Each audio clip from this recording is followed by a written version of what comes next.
एक दिन की बात है, कम से कम 15-20 गोपियां मैया के आंगन में खड़ी और मैया से कहे, मैया तेरो लाला बड़ो उपद्रवी है गयो, नेक बरज लियो, रोक लियो, समझा दियो। मैया बोली जा बताओ क्या कर दियो लाला ने। गोपियां कहे मैया ये न पूछो क्या कर दियो, ये पूछो कि क्या नहीं करता तुम्हारा लाला। मैया कहे चलो वही बताओ क्या नहीं करता। गोपियां उत्तर दे रही हैं, बत्सानुमुंचन क्वचिद समये क्रोश संजात हासा, इस्तेयं स्वादवत्यदधिपया कल्पितै इस्तेय योगै, मरकान् भोक्षन् विभजति सचेन नाति भाण्डं भिनत्ति, द्रव्यालाभे सग्रह कुपितो यात्युक्कोस्यतो कान। क्या नहीं करता लाला। कम से कम 15-20 गोपियां खड़ी, मैया तेरो लाला आज पता था क्यों। अरे मैया तेरो लाला बड़ो उपद्रवी, ये हमारे बछड़े छोड़ देता है। मैया बोली वो तो घर पे भी करता है, जब गैया लग जाती है तो लगने के बाद बछड़े छोड़ता है। गोपियां कहती देखो कितना चालाक, गैया लगने के बाद बछड़े छोड़ता है। और घर पे क्या करता, हमारे यहाँ क्या करता है, यदि गैया लगनी सुबह 7 बजे तो सुबह के 5 बजे आके बछड़े छोड़ देता है। अब बछड़े जब छोड़ता है तो बछड़े क्या करते, गैया का दूध पी जाते। अब जब हम गैया लगाने बैठती तो गाय हमें लाते मारती। तो बत्सानुमुंचन क्वचिद समये क्रोश संजात हासा। भैया ने कहा जब इतना उपद्रवी है, ऐसे करता है तो तुम थोड़ा सा डांट दिया करो, मार दिया करो, आंखें दिखा दिया करो, छड़ी बड़ी दिखा दिया करो। गोपियों ने कहा मैया आपको क्या लगता है हमने ये नहीं किया होगा। मैया बोली कर चुकी, हाँ कर चुके। परिणाम क्या निकला, कहा क्रोश संजात हासा, हम गुस्सा करते ही हंसने लगता है।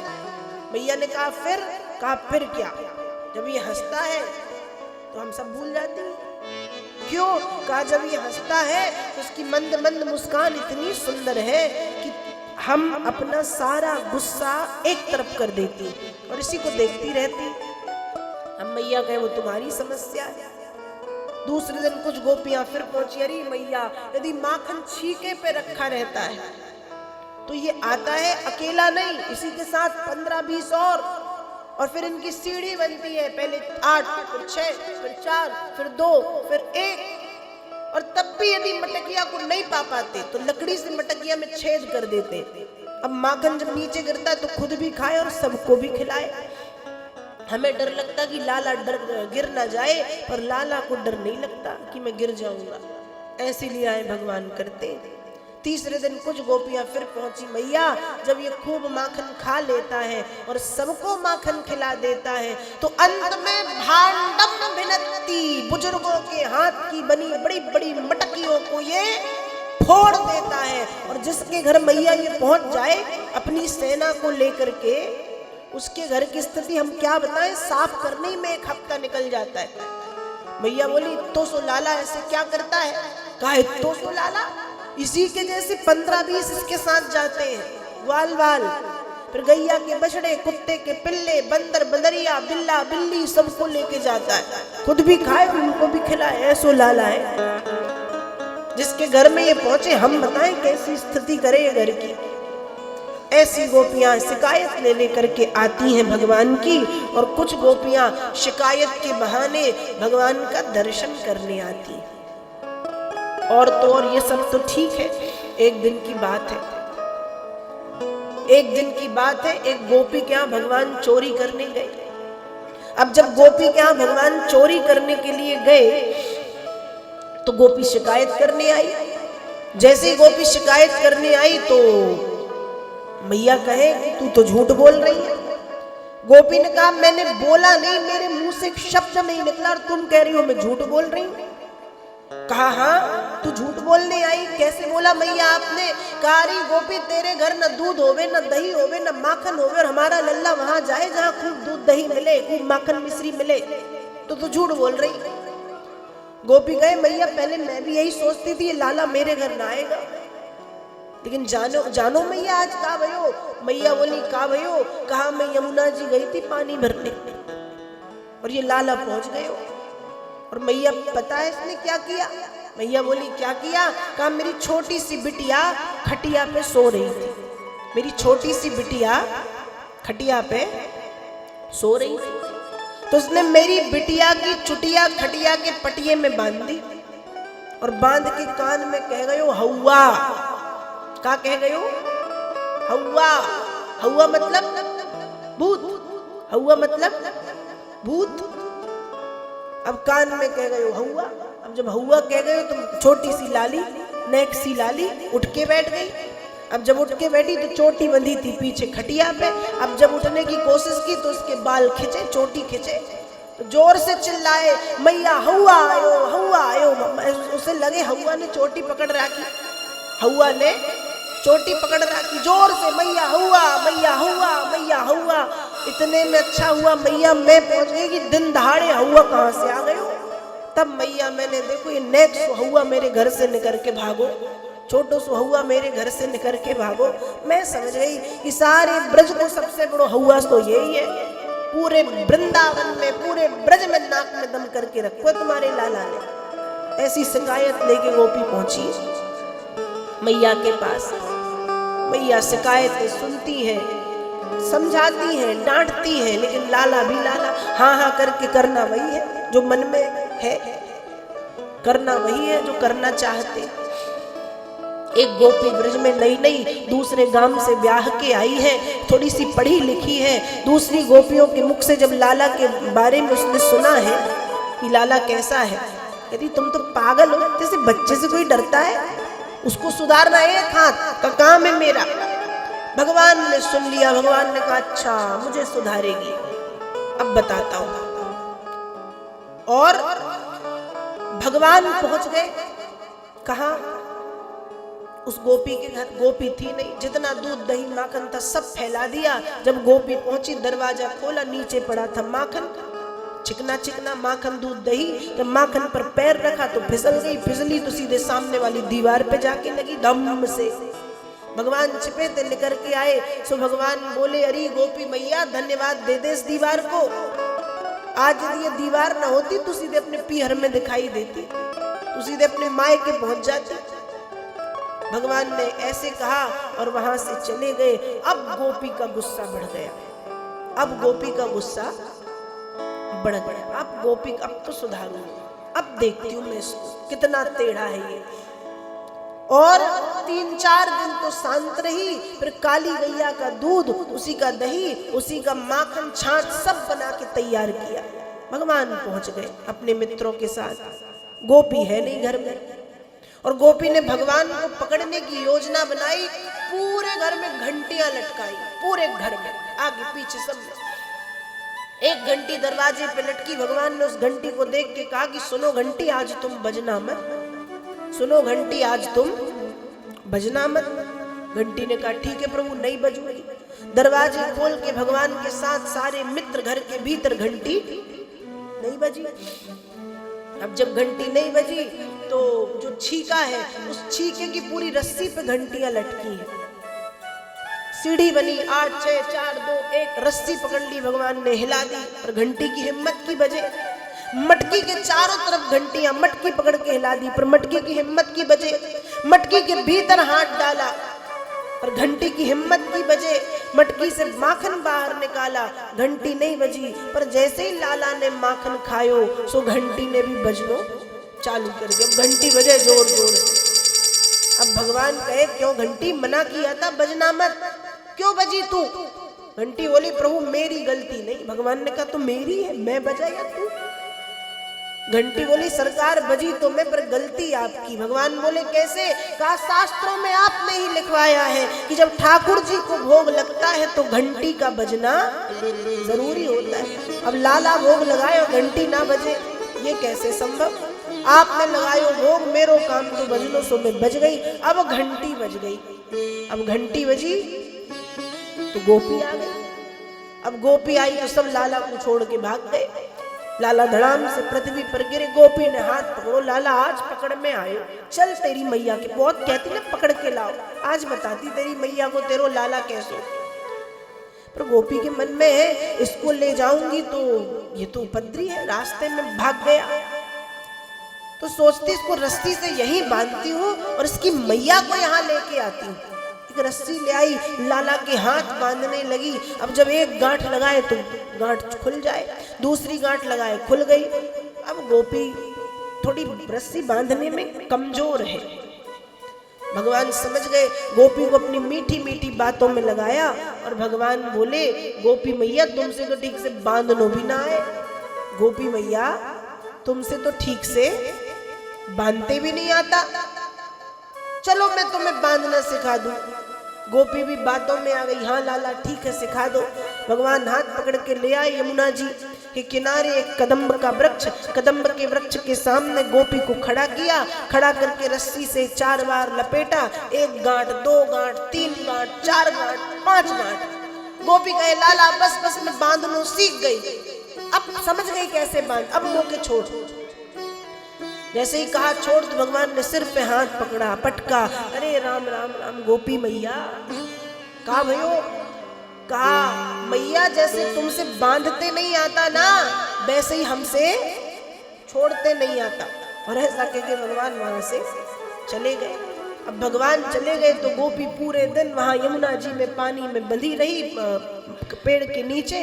शाम को जब दूसरी गोपियां आई तब उस गोपी की रस्सी को छोड़ा और कहा कि बोला था ना इतना टेढ़ा है कि आज तक कोई सीधा नहीं कर पाया, लेकिन तुम जैसे अच्छे अच्छे टेढ़ों को उसने सीधा किया है, इसलिए उसके चक्कर में मत पड़ो। इस तरह से भगवान लीला करते हैं, गोपियों को सताते हैं। माखन चोरी की लीला भगवान ने प्रारंभ की है। और देखो जिनके खुद के घर में 10-10 लाख गैया है और जो एक ही है नंद यशोदा का एक लाला, क्या उसको दूध दही की कमी होगी? क्या उसको माखन मिश्री की कमी होगी? उसके बाद भी भगवान की कृपालुता या लीला कहें कैसी लीला, कहीं लीला ऐसी कि गोपियों की इत्ते इत्ते से माखन, एक एक कटोरी माखन में। गोपी कहे लाला माखन देंगे नाच, और लाला नाच के दिखाता है। ताही अहीर की छो हरिया छछिया भर छाछ पे नाच नचाया। गोपियां नचाती ऐसे नाच वैसे नाच, और लाला ऐसे वैसे सब नाचते। ऐसी ऐसी लीलाएं हमारे श्याम सुंदर भगवान ने करनी शुरू की है। माखन चोरी की लीला भगवान करते हैं ब्रजभूमि में रह करके। समय बीतता गया, देखते देखते भगवान बड़े हो रहे हैं। अनेक अनेक राक्षसों का वध किया है भगवान ने। फिर नामकरण हुआ है, माखन चोरी की लीला भगवान ने की है। और अब एक दिन की बात है, भगवान जब बड़े हुए, यमुना जी के किनारे भगवान गेंद से खेल रहे थे। गेंद से भगवान ने खेलना शुरू किया। अब गेंद खेलते खेलते, ये भगवान की एक लीला है। क्यों? भगवान को पता चला है कि यमुना जी में एक कुंड है, उस कुंड में 101 फणों वाला कालिया नामक विषधर सर्प रहता है, जिसके विष की अग्नि के कारण यमुना जी का पावन जल हमेशा खौलता रहता है। उस कुंड का जो पानी पीते हैं वो मर जाते हैं, उस कुंड के ऊपर से जो निकलते हैं वो झुलस के उसी में गिर जाते हैं, उसी में चले जाते हैं, भस्म हो जाते हैं, समाप्त हो जाते हैं, नष्ट हो जाते हैं। अब भगवान ने जब ये जाना, भगवान ने जब ये पता किया, भगवान ने गेंद खेलने का विचार बनाया। गेंद खेलते खेलते खेलते जानबूझ के लाला ने गेंद फेंकी पानी में। अब जैसे ही गेंद फेंकी पानी, मित्रों ने कहा लाला जा हमारी गेंद लेके आ। अब लाला यही तो चाहे। सबसे पहले भगवान उस यमुना जी किनारे जो कदम्ब का वृक्ष था, उस कदम्ब के वृक्ष की मजबूत डाली पर जाकर के बैठे और बैठ करके भगवान विचार करने लगे। तम चंड वेग विषवीर्यमवेक्षतेनो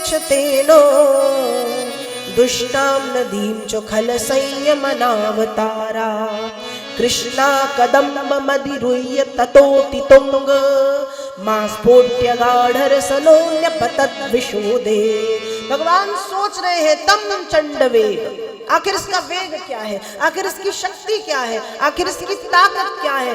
खूब सोच विचार करने पर भगवान को पता चल रहा विश्व वीर्यम अवेक्षतेनो, विष ही इसकी वीरता है, विष ही इसकी शक्ति है, विष ही इसकी ताकत है।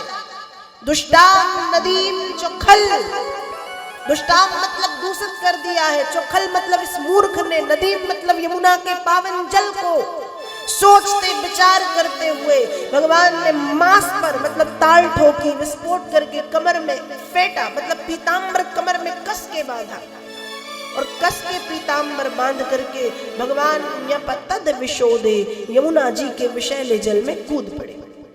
अब विषैले जल में जब भगवान कूदे और जल के भीतर जब भगवान गए तो कालिया सो रहा था। भगवान ने कहा अच्छा बेटा, पृथ्वी पर सबके चैन को चुरा के तू कैसे चैन से सो सकता है, आज देख मैं तुमको बताता हूँ। और अपनी छोटे छोटे से हाथों से भगवान ने उसके ऊपर पानी फेंकना शुरू किया। उसको लगा कि कोई टंकियां भर भर के, बड़े बड़े बर्तन भर भर के मेरे ऊपर पानी फेंक रहा। उसकी आंखें खुल गई। अब जब आंखें खुली तो सामने कौन, नीलमणि श्याम सुंदर। अब जब सामने श्याम सुंदर को देखा तो देखते ही रह गया। क्यों, भगवान कैसे हैं। अधरम मधुरम बदनम मधुरम नयनम मधुरम हसितम मधुरम अधरम मधुरम बदनम मधुरम नयनम मधुरम हसितम मधुरम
भगवान को देखना शुरू किया। भगवान बहुत सुंदर है, देखता जा रहा है, देखता। भगवान ने कहा ये ऐसे ही देखता रहा तो घंटों मुझे देखेगा और मेरा कुछ नहीं कर पाएगा और मैं इसका कुछ नहीं कर पाऊंगा। तो भगवान ने उसको गुस्सा दिलाया, एक लात मारी। और जब भगवान ने उसको एक लात मारी तो वो फुसकारने लगा कि अरे एक तो बच्चा और इस विषैले जल में आया कहां से। उसने अपने फणों को फैला के भगवान को फणों में लपेट लिया। जब उसने भगवान को अपने फणों में लपेटा तो भगवान उसके 101 फणों पर चढ़ गए। अपने शरीर को बढ़ा के उसकी नसों को तोड़ा, उसके 101 फणों के ऊपर भगवान चढ़ गए और चढ़ करके भगवान ने